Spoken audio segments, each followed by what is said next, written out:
So in the middle of the NCAA tournament happening, Hannah Hidalgo dropped this post and this story in the Players Tribune. And we know the Players Tribune is used for players, the athletes, to tell their stories in their own words from their point of view. And it's entitled Created a Monster. So when you initially look at it, you may not think some of the topics she hits in it are what she covers, right? And so she talks about a lot in this Players Tribune story. Callie, she talks about growing up, where her mentality comes from, how she's evolved, a lot of different things. But what she does include as part of this story or essay, if you will, is she explains or she talks about a post that many found controversial that she posted before the season began, having to do with some religious views about, gay marriage. And the post offended a lot of people. And when I say a lot of people, I'm talking about in terms of many in the LGBTQ plus community. And there was a lot of conversation, at least online, on social media, but it wasn't really being covered in the major media, right? And then Muffet McGraw, right, former coach of Notre Dame, went on Sarah Spain's show, and she was asked about it, and she was pretty critical of Hannah Hidalgo.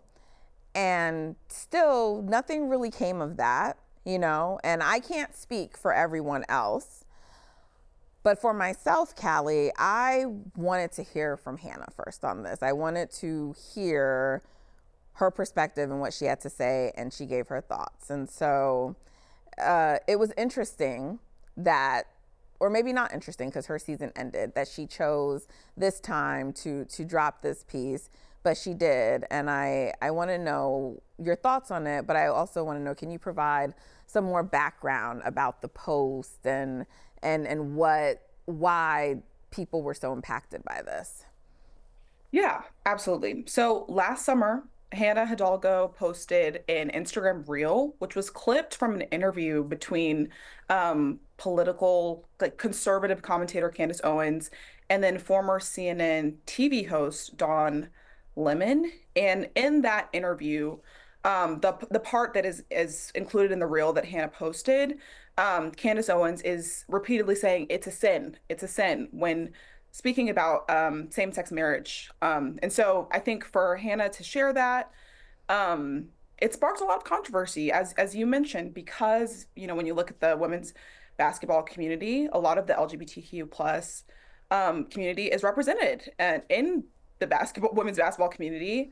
And so I think a lot of people wanted to hear from Hannah, but like you mentioned, we went a full season without her addressing it. And so I think honestly, the big thing that Hannah probably wanted the takeaway from her Players Tribune piece to be would be that she recommitted to Notre Dame, because obviously there are a few players in the portal, Olivia Miles being the most notable. But the main thing that she emphasizes is that I'm staying, and she talks about how Notre Dame has been this like incredible community for her. And I'm gonna like read a quote because I don't want to like mess it up, but she talks about how Notre Dame and maybe her teammates made her feel safe to kind of like learn from the mistake. She says that feeling misinterpreted is one thing. She's always been private. Learning how to navigate the media in public is hard, but realizing that she had a new responsibility and let people down and gave them the wrong impression, that's what got her spiraling. She goes on to say that she grew from the conversations coming off of that mistake, especially with friends that she was scared that she'd hurt. And the main thing that we should emphasize that she says is, I am not homophobic. I love all people and believe we all deserve to exist authentically. And I understand now how that narrative developed. So she's saying that she understands why there were allegations of her being homophobic, and that she should have been more public about how she values everyone's humanity and how, those things are what make us all unique and what powers us to be a great team, is what she said. So I think that there's a lot to take away from what she wrote about um maybe how she's grown from those posts. And so it's definitely, notable that she took the time to put this in her own words, and it's incredibly well written as well, I'll say. Well, that's interesting because you're a writer. So I was curious what you think about how it was written. What did you think about the fact that this discussion or her addressing this topic, which is a really big topic for many, as part of this kind of larger story? Yeah, I mean, I think had she not, it would have been confusing to me. Like, it would have been a head scratcher. You talk about how this is something that couldn't really be covered in like the mainstream media, and you're right, because you need like the subject of the issue really to speak. You can have a Muffet McGraw, and you can have speculation and all these different things, but that's not something that most journalists would feel comfortable even touching. So I think that for her to kind of take advantage of the opportunity that she had to, like, we're a captive audience. Her season is over. If she puts something out, like, we're definitely going to read it. And so I think that it was important for her. I also think too, um, there is like a natural transition to this topic in the story. She all of the things that she explains to us about like her background and having a ref and a youth basketball coach as parents, and then training with the boys and all this stuff, and like the persona that she built as a player. She uses that all as like a lead up to talk about how basketball was like this escape for her.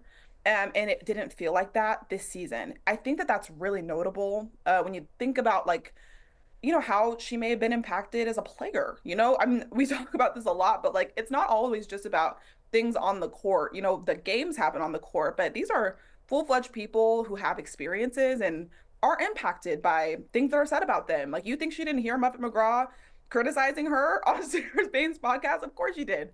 And I'm sure that people were going with signs, as women's basketball fans do, um, alluding to these posts. And so I think that for her, this is probably all, it's not, these aren't separate ideas. She's a basketball player who also has a belief system as a Christian, and wants to kind of like enter probably a different situation for next season. Like, I don't think that she wants to carry some of the maybe difficulties that she had last season into the next. And she may not want to carry it over, but for certain, now that she has gone on the record and stated something, she is going to receive questions about it, when she's available and accessible to the media again. And so I don't think that this is the end of this because she wrote about it. Just sort of gauging from the reaction that I saw on social media as well. Some people accepted it and were good with it, and others thought it wasn't enough, thought she didn't actually apologize, don't feel her beliefs changed, and want more. So there are some who feel like putting it sort of in the middle of this story about returning and all this other stuff, that overshadowed something that should have maybe just been handled independently. So, people have different perspectives on this, but I do know now that it's on the record that she will be asked about it. And so I am interested to see how she's going to handle that moving forward. But this was certainly a first step from her to at least address it. And I guess we'll see. We'll go from there. So, I think, I can't really tell people what to think or feel.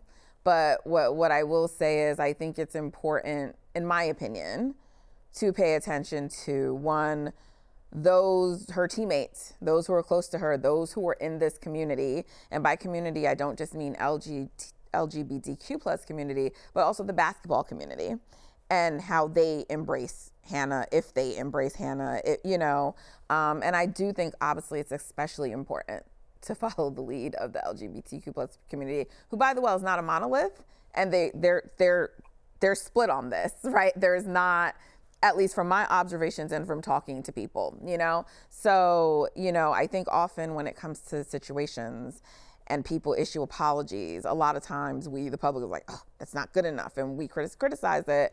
And like, you're probably never going to please everyone, but there are certain people that what you say has to matter to, and if those people accept it, then I sort of feel like we have to follow their lead. People don't have to, but that's sort of my inclination right now. So I am going to continue to monitor this, and interested to see how this unfolds, Callie.